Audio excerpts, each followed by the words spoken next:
Welcome to the Sober Awakening podcast, where we empower individuals to cultivate a sober mindset and deepen their intuitive connection to the divine spark within.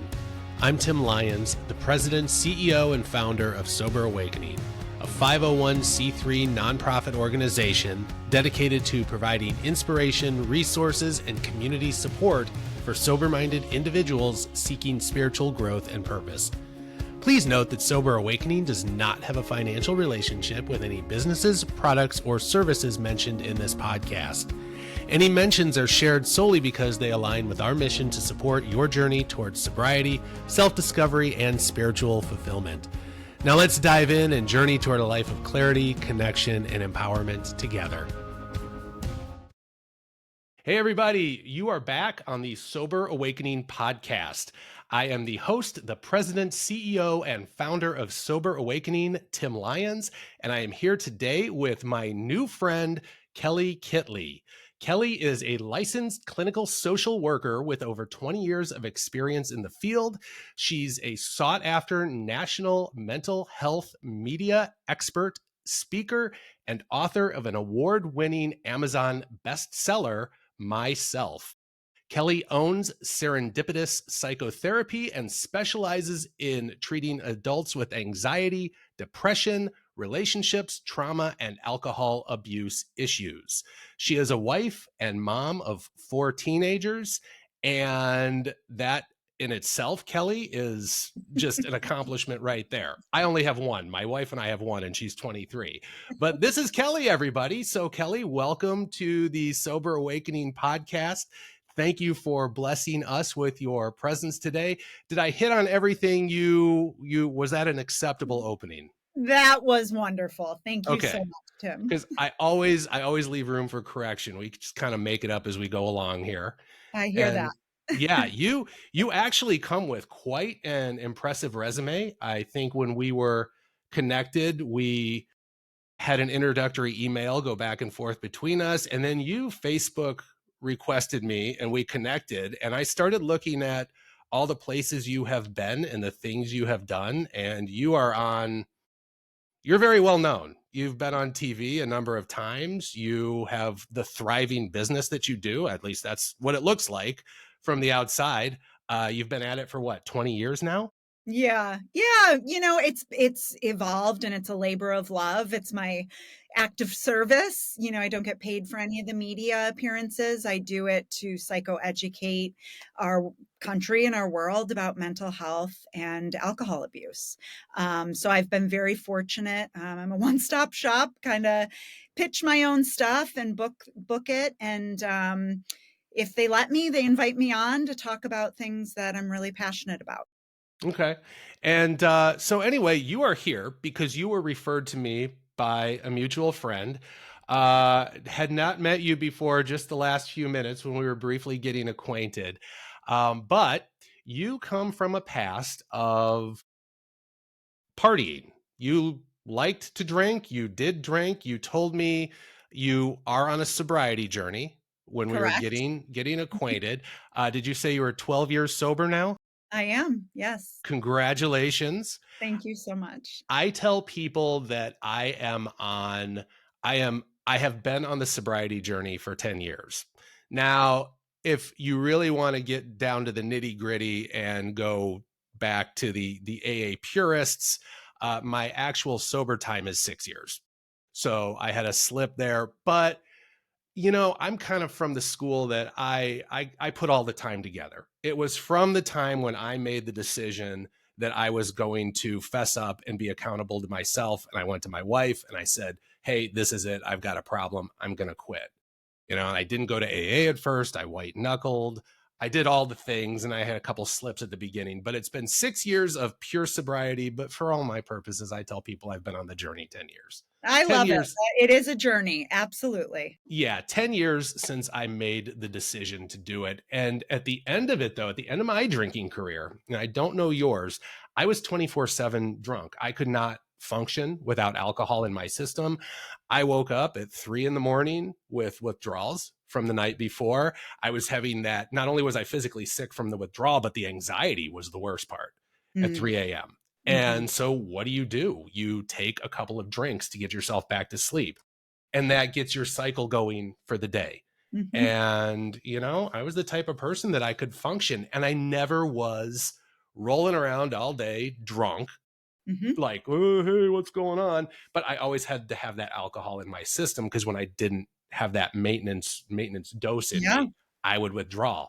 So that's kind of me Mhm. in a nutshell. So what is Kelley's story? Where did it all start with you as far as alcohol use, alcohol and or other substances? All Where do right. you come from, Kelley? Let's go. I come from growing up above my parents' bar in Lincoln Park, a neighborhood of Chicago, very close to Wrigley Field.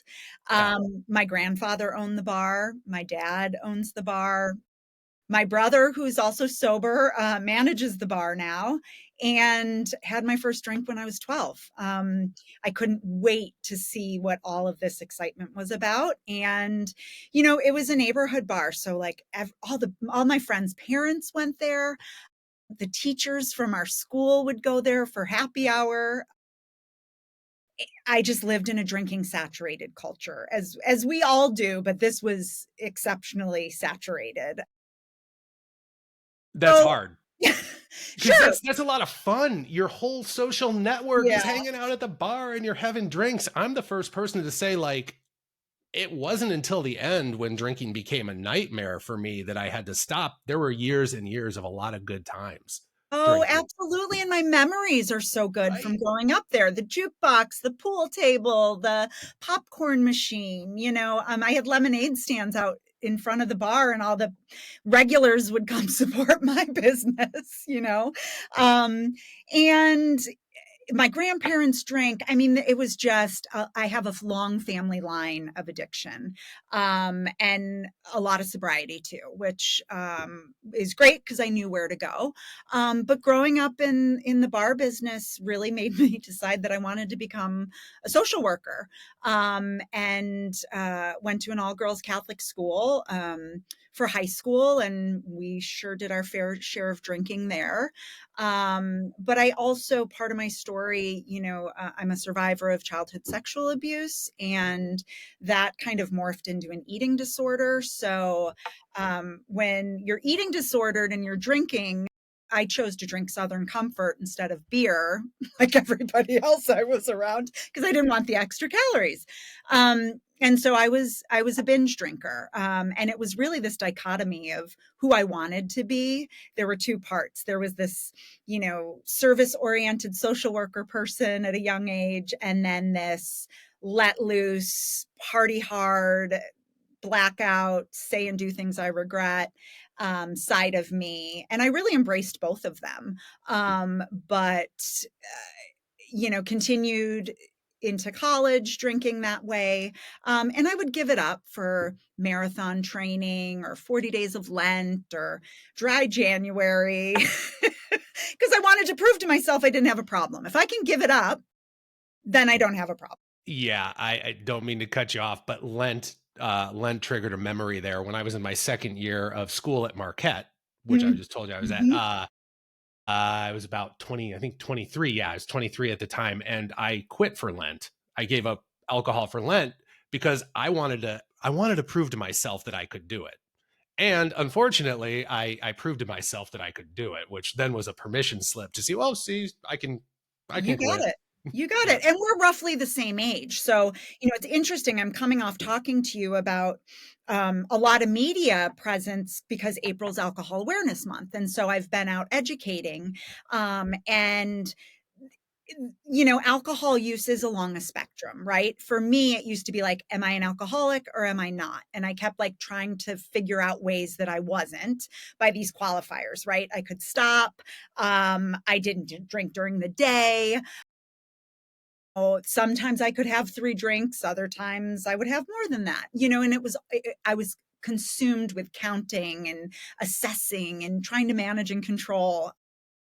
And today, I think, in January, the Surgeon General came out with a warning about alcohol use being associated with 7 cancers. And so, similarly to cigarettes, where they slapped a label on, and every time I smoked, picked up a pack of cigarettes and it said, warning, this may cause cancer, I would pause and I'd still smoke the cigarette, but the recommendation is for that label to be put on alcohol. So it's really about educating, about alcohol in general. But, if somebody's drinking all day, every day, you can't you can't practice moderation management, and you actually need a medical detox for that, or you could have a seizure. Educating about that spectrum, as well as, people who do want to moderate or be more mindful with their drinking. I tried that for years before I gave it up completely, and now practice abstinence. Okay. And, you sound like you're telling me exactly all of the mental gymnastics that I would go through with Mhm. myself. And for years and years, I could count and moderate. The ability to do that became my ability to do that became less and less, especially as I moved into the years between 35 and 40. Being 51 now, 40 is when I cut it off, when I for a lot of reasons I had to stop. But with you, what was your tipping point? How bad did it get? Like I said, Mhm. I had to drink 24/7 the last couple months, or I would get Mhm. sick. Mhm. And then what made you decide to stop? So guess there's two questions in there. Sure. So, I mean, I binge drank for 20 years, where it would be like I'd go to a Cubs game, I'd black out, I would swear off drinking for the next 3 months. Then it was a slippery slope, right? Then I'd like have a couple and be really reserved, and then I was off to the races again. And then another incident would happen, that I'd beat myself up for, and have consequences for, and not like myself very much. And then the drinking would slip back in. I have 4 teenagers now, but they were 6, 4, 2, and 9 months when I got sober. And, my drinking progressed through parenthood, having kids of those ages and that close together and working full time. I felt so overwhelmed. I had postpartum anxiety. And my drinking went from binge drinking to then drinking every day once I got home from work. My husband's an actor, and so oftentimes I would have the morning shift and at work, and he would work at night, and so it was a passing of um, a baton, so to speak, for parenting. And I met my husband in my parents' bar when I was in college, so that was very much a big part of our relationship as well. He drinks normally, and continues to not have a problem with alcohol. But for me, the last year of my drinking was pretty much every day. And I just surrendered to the fact that, oh, moms are stressed, and like, isn't this what parenthood is like? And fell into the whole mom culture, and memes of it's wine o'clock somewhere, where's mommy's sippy cup? And Mama so needs I wine. Mom needs wine. Yeah. Yeah, You see it all over the place, right? It's just everywhere. Yeah. it is. Yeah. Mhm. And, you know, I, I had all the information, Tim. Like, I studied addiction in grad school. I worked in intensive outpatient treatment for substance abuse. Um, and as I mentioned, having a lot of addiction in my family, everybody's addiction looked very different. So I would always use qualifiers like, well, I never got a DUI, or I never went to jail, or, never lost a job. Uber responsible, but all of that was killing me inside. Um, it was once I recognized my best friend from growing up since freshman year of high school had stopped drinking 3 months before me. And she started going to AA. I thought she was being so extreme, and I had lost my drinking buddy. Mhm. But I observed her shift. And one morning after, a Saturday night of drinking at home with my husband and parenting, I met my friend for a workout class, and I was so hungover, and she walked me to my car and it started pouring rain. And she's like, "Hey, I just wanted to check in with you. How's your drinking been?" And I just started sobbing. And I said, I'm obsessed. I can't stop thinking about it. I know I need to stop. I don't know how.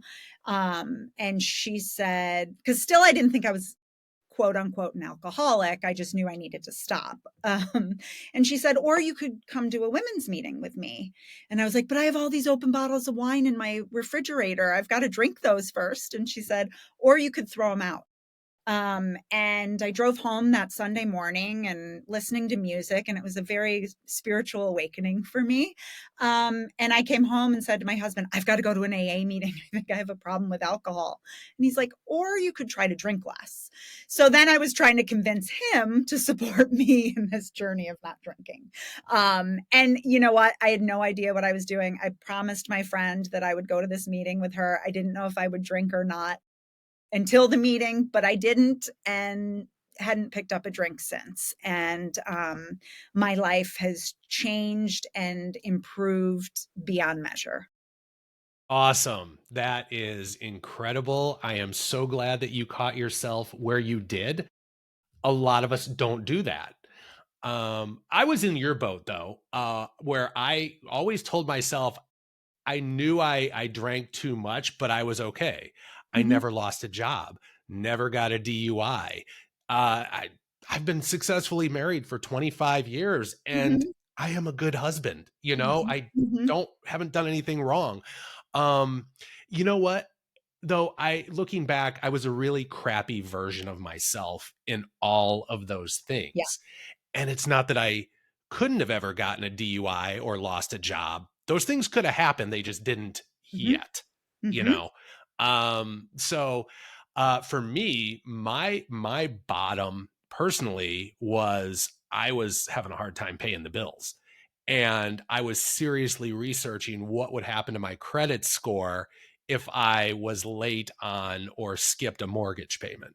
Mm-hmm. And that was it for me. Other people, it's different things. But for me, it's like I have to protect that credit score. I've got a girl who's going into college. She was just starting to go a couple years away from going to Catholic high school. Mm-hmm. I was like, I have to be the provider for the family. As long as I can provide and drink, the drinking's Mm-hmm. okay. Sure. But you know, Mm-hmm. I'm when only I hurting myself. It's not involved in anybody else's life. bingo. So Mm-hmm. that was the first thing that was the real thing that made me finally realize I had to sober up. So that was it for me. Mm-hmm. Now I quit white knuckled, and then it's when I relapsed from the white knuckling that I really Mm-hmm. spiraled downwards. But that was the start of the journey for me. But yeah, so how did your husband, you said, is a normie, quote unquote? Yes, yes. He, comes from a big Irish Catholic family, and like us, the normalization of alcohol just being celebratory and part of culture, was exposed at a young age as well. But, gratefully for them, nobody in their family has addiction. Yeah. So, yeah, your husband, much like my wife, drinks, but Hmm. my wife is the type of person from the sober awakening standpoint. We talk about two different types of people in our audience. One is the type of person who is sober, abstinent, sober. The other segment that we hope we appeal to is the sober minded. Hmm. And those are people who, like my wife, probably like your husband, if alcohol were to go away from the world tomorrow, it's nothing they would miss. My wife goes out to dinner and she orders a glass of wine, and she will leave half of the thing on the table. She'll Hmm. drink like half of it. I never would have done that. I would have had at least 3 glasses Of over the course. course of dinner, at least three. And if anything was left over in her glass, I'd be like getting up from the table, Yes, boom, yes, slam that yes. puppy back. No, don't let anything go to waste. Absolutely. So something else, and as you were talking about your experience, and what made you, your journey through alcohol and your decision to quit. Now, do you still call yourself an alcoholic? Oh my goodness, I that's do such a not. loaded word. I don't either. Mhm. I think that's changed. There was such a relief for me in showing up in a 12-step meeting and saying that I was, because I if I owned it, I knew how to treat it, right? As a clinician, and not treating myself, but like if I have a problem with alcohol, my solution is that I can't drink. Today, the word alcoholic isn't even a medical term, and so it is more, I have a problem with alcohol. I don't like to label myself, or any of my clients. It's just how alcohol wasn't working for me in my life. And I can tell you a number of reasons it wasn't. And so I don't drink anymore. And I will have people say to me, like, do you still think about it? And sure, there are times where I'm like, oh, I wonder what it would be like. And it's not, I wonder what it would be like, I only want one or two. I know that's not the end. It is more of, it's just not an option for me. It's not even a choice. I mean, it is a choice, but for me, I tell myself it's not an option. I'm just playing with fire if I go back. Right, right. So you are now sober. That was your journey. Obviously, you have done amazing things since becoming sober. You are very grounded in your sobriety. With what we do at Sober Awakening, though, that is all about spiritual awakening in sobriety. Because what I find is that once the initial quote unquote pink cloud, whatever we want to call it, wears off, a lot of people, they get bored, they're kind of lost. I describe it, sobriety, especially that first year, as like you're on a boat, right? And you're headed out to the ocean and your drinking life is behind you. And Hmm. you're watching that shoreline get smaller and smaller and smaller and you're excited to see that life left behind you. And then you're at a point where it's gone. You are sober, you're Hmm. grounded in your sobriety. You can't see the old shoreline anymore, but you turn around and there's the ocean and there's nothing out there. And it's just you in the middle of the ocean. There's a destination, there's another shore you're going to, but you can't see it. You don't know exactly when you're going to be there. You don't know what's there. You think it's pretty damn awesome, but Hmm. all you are is out in the middle of the ocean and you need something. And that's where I think, for me at least, the voice started creeping in. Mm. I started going back to church, looking for something spiritual. That wasn't cutting it. I got into meditation. That opened up a whole new world for me about 6 years ago now. And now I do all the things. I do go to Catholic church still. I look at it with totally different eyes, but I explore Hindu tradition. I love Buddhism. I love Egyptian Hermeticism. I jump in and explore all the quote unquote woo woo things. Sure. I explore all the healing modalities from breath work to Reiki to grounding, all the things. So, what about you spiritually? You said you went to an all girls Catholic school, so you were raised Catholic. Where are you at with that now? Or where were you when you started drinking? And what's your progression been in that arena, the spiritual side? So I feel like I was born into the world an old soul. I'm the oldest of five. I always gravitated towards older people, probably from the bar, being around a lot of adults. Um, but I remember at a really young age being super curious. My parents, growing up in the city of Chicago, public school wasn't an option. So my parents aren't even Catholic. I mean, they're Christian, but Catholic school was really the only option, and it was right down the street from the bar. So that was a no brainer. But I remember loving like the ritual of it and the symbolism. And I'd ask if we could go to church. And I loved singing. And it was just always present in my life. And then in Catholic high school, doing campus ministry and a lot of volunteer work. And, but I looked at it as like, as long as I was good, Kelley, and was behaving and doing what I'm supposed to do, then God was happy with me. And then there was this other part that was, oh my gosh, I'm so ashamed of some of the things that I've done. And if he's watching, then I'm in trouble. And it was more of this like shame based religious mindset. And then I would, have these amazing retreats. I hiked Machu Picchu in Peru with one of my best friends, and we got to the top, and it was like, oh my gosh, this is beautiful. I feel God here. Putting myself in spiritual places, I felt super connected. But then I'd go back to my day-to-day life and it just kind of went away. And then, like my binge drinking and alcohol, I was always looking for my next spiritual fix. And for me, marathons were very spiritual too.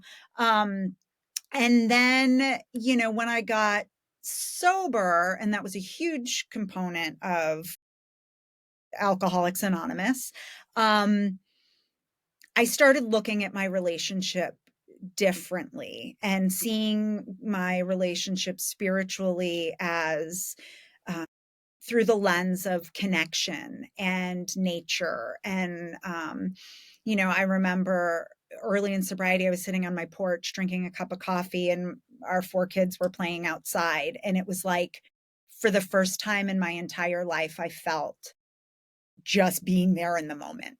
Like I wasn't worried about anything. I wasn't overthinking. I wasn't micromanaging. And I was like, oh my gosh, I don't have to go to Peru to feel God. I could sit on my steps and gosh, I could do this multiple times a day. And so that turned into journaling and, all the healing things you talked about too. And yeah, I'm spiritually curious. I think we all have it within us. There's just so many things that is blocking it. And so when I'm working with clients, I try to break down that barrier too. And that could be, like anytime I do an assessment and I ask somebody what their spirituality life is like, they're like, oh, I'm not religious. I don't go to church. And it's different, right? But like anybody who was brought up in the church assumes that spirituality is like you're a good churchgoer or not. Kind of like I got wrapped up in like I'm a good AAer or not. Following the rules. I am a rule breaker. So those were hard for me. Yeah, me too. Yeah, it's kind of funny. AA, I have found was amazing for me, but it's something that I don't go to as much anymore. I'm not as religious about going to meetings. I've just filled that void with other things. Now, of course, the old timers, I'll run into one of them at Starbucks or whatever. They'll be like, "Where you been?" Oh, and I mean, they're worried. Um, because you can make AA your religion to some Absolutely. extent. Hmm. And I think you draw an interesting, something there that we talk about a lot. There's religion and there's spirituality. Hmm. Your religion is a lot of those different things I mentioned before, like Catholicism or the Hindu faith or, anything like that. Spirituality is basically what is your relationship with God, source, Hmm. all that is, what do you feel in your heart? Hmm. And does your religion best allow you to express and explore that? I Yeah. think, Yeah. you know. So what are you doing from a religious perspective right now? Are you still going to Catholic church or what's your practice? I'm a Cheester, Christmas and Easter churchgoer. Our kids were baptized in the Catholic Church, made First Communion. But then we decided whatever path they were on after that was kind of up to them, and that we would expose them to, different faiths. And then I tried like new age Christian church where there's like a rock band and things like that. And I really got into that for a while. My husband thought it was a little too cultish, so he wasn't really into that. And now it's more of just a daily practice of like lighting a candle, praying. I still get on my knees at the end of the day and say a prayer. I talk to God throughout the day. Prayer is talking to God for me, meditating is listening. And just, driving in my car and listening to music feels like super spiritually connected for me. So it's finding moments of ahas, kind of, I call them. Hmm. Do you think that God ever talks back to you, and do you know how to listen to that voice? I tell people that when I got into meditation is when I first found the voice of God, higher self, the Holy Spirit. I don't care what you want to call it. I tell people, when you grow up Catholic and we go to, Catholic school, we have religion class, we do all the things, we go to church. It's all one way prayer, right? Dear God, how do Mm-hmm. I do this? Or no, dear God, thank you. Dear God, please. Dear God, thank you. Dear God, please. But we are never taught how to sit and listen in silence to what comes back to us. And that's what I found in meditation. I don't know where you stand with that, but I literally tell people when you get good at it and when you get used to listening to the voice, I've sometimes heard voices in my head. Sometimes I see images. Sometimes it's just an inner knowing, but Mm, you will find the answers to everything you need in meditation when you really get good at being still and listening. yeah. Yeah. I mean, if we're calling it God or spirit, like that force or source Hmm. probably speaks to you seemingly more than it speaks to me. I don't necessarily hear a voice or like an inner intuition. It's more of like an energy, I think. Hmm. There are certain times I've certainly wanted answers and haven't been able to decipher what they are. But more of just like I run on the anxious side, so spirituality for me is very calming. Hmm. And like God wrapping his arms around me and telling me it's okay, and to trust the process. There have been situations in my life um, that I had an intuitive feeling before sobriety and I didn't listen to it. And the result was negative. And so having moments like that and being like, gosh, I wish I would have just listened to what my intuition was. Have you gotten better at listening to your intuition? Because that's the hardest damn part. I swear. It's like you have the intuition, you have the universe, God, creator, source, whatever, telling you what to do, but your Yeah. ego based self and your fear says, nope, we can't do that. Mhm. That doesn't make Mhm. any sense. Are you getting Mhm. better at fighting through that? Because that's the challenge for most of us. It's not even learning to hear, it's acting on what we hear or feel or know. Sure, or not looking into it as like, "Oh, that was a sign." I'm really Yeah. good about that. The rationalizing, that we were Yeah. talking about when we were drinking, Yeah. sometimes it's like, "Oh," in my book, I talk about God winks and those being kind of intuition, Okay. of God kinda saying, "I got you. Did you see that wink? Did you Yes. notice? Were you aware?" Um, so I have, but I still, my blessing and my curse is I'm a go-getter. And so, I need to listen more when God says not now or it's not time because I'm like, oh no, it's time. Mhm. And kind of plow through some of that stuff. Would you say you have trouble with downtime? You have trouble with stillness? If you're a go-getter, you're kind of like got the energy of I always got to be making something happen. Yeah. And if I'm in neutral for a minute, it's not comfortable. I've gotten much better with that because I love quiet now. It used to be a running away from, right, Mhm. before I got sober. Like I would have to make up for lost time of like being hungover the next day. So like if I was hungover on Sunday, on Monday, as soon as my feet hit the ground, I was like, go, go, go, go, go, go. I didn't want to feel any of the feelings I had hungover. Now it's more kind of my personality is wired that way and I crave downtime and quiet time and alone time. Um, and so I'm good at taking that time. Sometimes it's, yeah, getting better at the listening. I still struggle with the listening. Mhm. Mhm. Well, I think that's a work in progress for us for, our whole life. Yeah. I think that's half the battle of even being here in these bodies, where, we do have something inside of us that is not our body and it is part of something else. And why are we in these bodies? What are we even doing here? And I think part of it is just learning to reconnect with ourself and seeing how cool stuff gets when we get out of our own way, Yeah, you know? absolutely. And it's something we struggle with our whole life. So has that played a part in the life you have built for yourself in sobriety at all? Can you correlate the two? Because you got sober, what, 12 years ago? You were already on your professional journey, Mhm. right? I assume things started getting a lot better or started to get a lot more exciting once you embraced sobriety. Is there a spiritual component or anything like that that you can correlate with your Mhm. success building your business, writing your book, all Yeah. that stuff? And the answer is yes to all of it. I started writing my book 10 years before I published it in 2017, about growing up above the bar and sexual assault and an eating disorder. And, this was in between. My kids helped keep me sober for 9 months at a time, too, because I didn't drink when I was pregnant. And so I felt amazing. I didn't like being pregnant or the newborn stage, but I loved the clarity I had. And so I would write and then put it down and then come back and pick it back up. You know, I couldn't finish the book, and it was before I got sober. And I was like, "What is going on? Why can't I finish this?" And then I wrote the last chapters when I got sober, and that was why.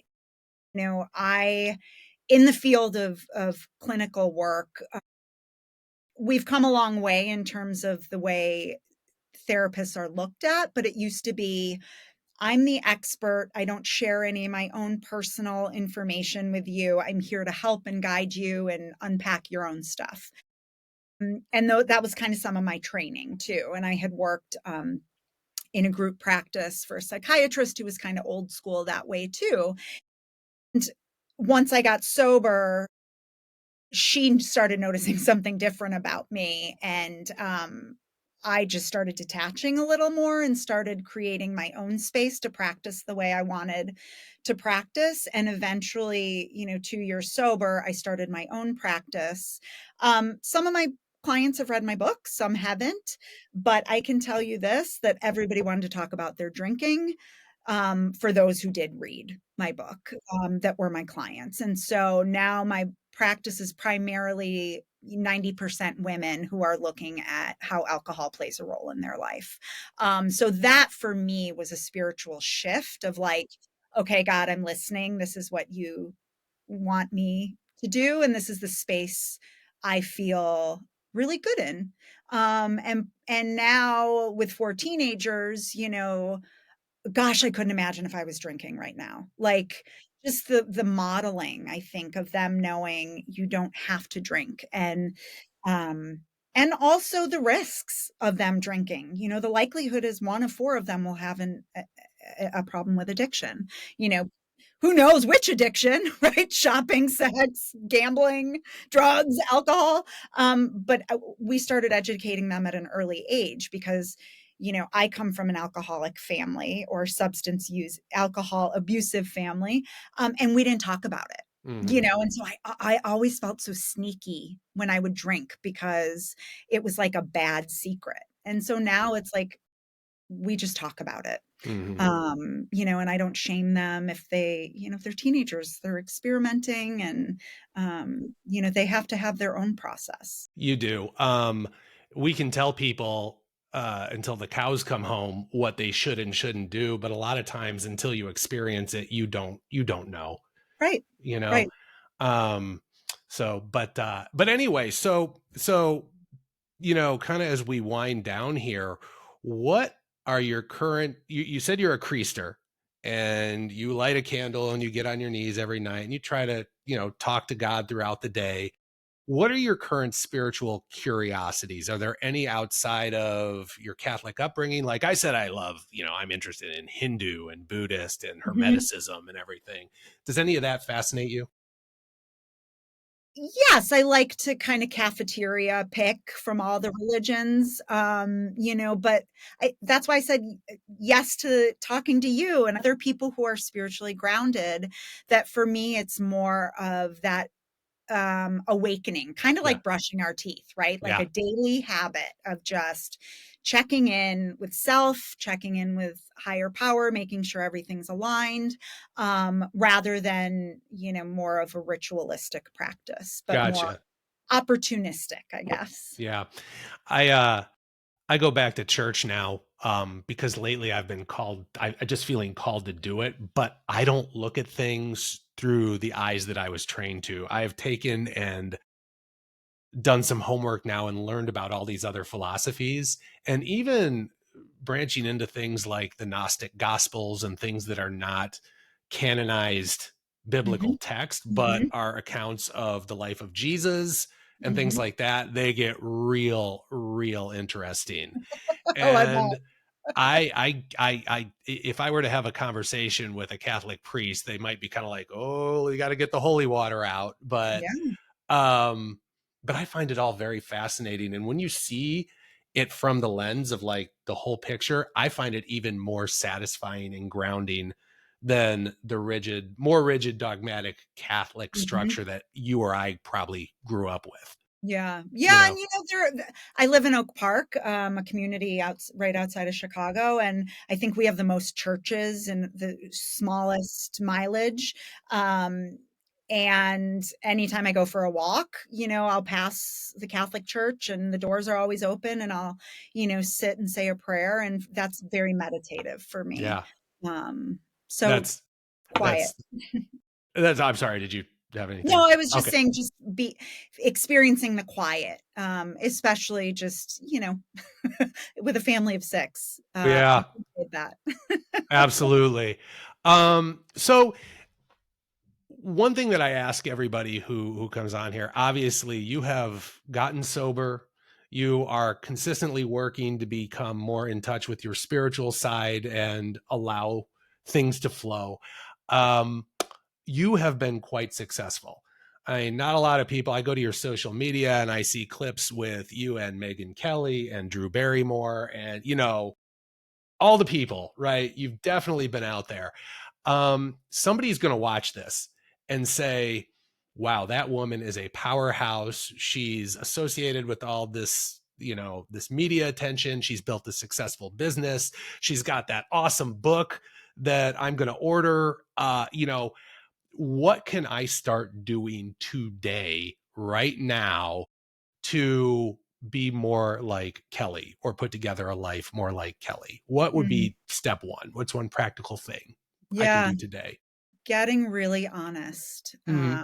with whatever that struggle is, I mean, I can only speak to my own experience and what has helped me, and it has been taking ownership of some of the things that I've struggled with, because for most of my life, I just wanted this, like, shiny looking idea of who I was, and something that I say often is, "I want my insides to match my outsides," and for so long, it was like, God, if people knew what was going on inside for me, they would be really scared, and so that first step is just sitting for 5 minutes in quiet and, like, see what comes up, Mhm. and then putting pen to paper, there's something that is so spiritually grounding too to actually get those thoughts out of our head and onto paper and to see them. Oh, and to be able to go and revisit because we have a tendency to have amnesia and forget. And, it's so good to have those touch points to go back and review. And also, I'm a cognitive behavioral therapist. So uh, being able to measure, right? Like if I pull out old calendars that I had from when I was drinking, it would be like, writing down what drinks I had, how many, if I blacked out, if there was a negative consequence. Like, to go back and see that and recognize how long I lived in that state is crazy making. And today it doesn't look like that, so to those are reminders to see how far we've come. Yeah, that's great. I have moments all the time now where my wife told me eventually I'd look at my sobriety and my recovery as a badge of honor. And I Mm, obviously do, or else I wouldn't be putting myself out in the world like this. But even when I come up against these challenges at work or whatever, and I think I'm this small little powerless person, I take a step back and I look at where I came from. And then I look at what I'm facing and think, wait a second, you know, I did this. mhm. This is nothing, so I Yeah. think that's helpful. And that's kind of what you're getting at with that, Mhm. looking Mhm. back and am I correct in that? Yeah, Absolutely, and I think a takeaway is sobriety can be a superpower, it is. for for so long it was like, "Oh, I can't drink," and that first Yes. year is so hard, and, the feeling I felt sorry for myself until I didn't anymore, and then now it's like, if I do that, other things do that, meaning, like, don't pick up a drink, other Mhm. things fall into place kind of seamlessly, if I keep remembering. Absolutely. And that's where I'm going with this sober awakening thing. You stop drinking, you start to let, your intuition take over. You'll know what to do intuitively all the Yeah. time. When you're drinking, though, it really clouds that intuitive function that I It's a believe block. is, It's a block. yeah, Yeah. is innate within all of this. So anyway, Kelley, this has been so enjoyable and I love this conversation we've had. Can you tell everybody where to find you if they want to learn more about you and what you do? Sure, sure. Kelley Kittley is my, what do you call it, handle? I'm aging myself. What do those kids call it? But I spell my name Kelley, Yes. Kitley, Kitley, and I have a YouTube channel that I upload, weekly mental health and wellness segments to, and I'm pretty active on Instagram as well. So those are 2 great places to find, resources for taking care of your own mental health. Awesome. In closing, is there anything you want to say that you have not said yet? The message that I think is really important, and you opened with this, we have to be gentle with ourselves. It's like, I think even with alcohol behavior changes, we get so wrapped up in the day count and the year count and the, white knuckling. And it's like, look, it is a journey. It is a process. If you slip, get back on the horse. It's like, I felt so stuck because I couldn't get it. I was like, I'm missing something. I can't keep these days together. Why do I keep going back to drinking? If I would have just taken a different approach of like, what can I learn from this? That could have helped. Okay. Well, great. Kelley, I have so enjoyed this. Thank you for being here. Thank you for being with us. Thank you for being a new member of the Sober Awakening family and my new friend. We love you for everything you're bringing to the world. And that's it. So thank Thanks, you. Tim. Such a pleasure. All right. Bye bye now. Bye. Thank you for joining us on this episode of the Sober Awakening podcast. We are so grateful and excited that you're part of this journey. As always, please remember any businesses, services, or individuals mentioned here are shared because they resonate with our mission. We receive no financial benefit from promoting them. It's all about guiding you toward what inspires and empowers your journey. If you've found value in this podcast, please consider supporting our mission with a tax-deductible donation at www.soberawakening.org. Every contribution helps us continue providing resources and inspiration for those seeking sobriety and spiritual fulfillment. Don't forget to subscribe, share this episode, and visit us at soberawakening.org for more resources and upcoming events. Let's continue this path together toward a life of sobriety and spiritual fulfillment. We love you so much. Until next time, stay sober-minded and intuitively guided.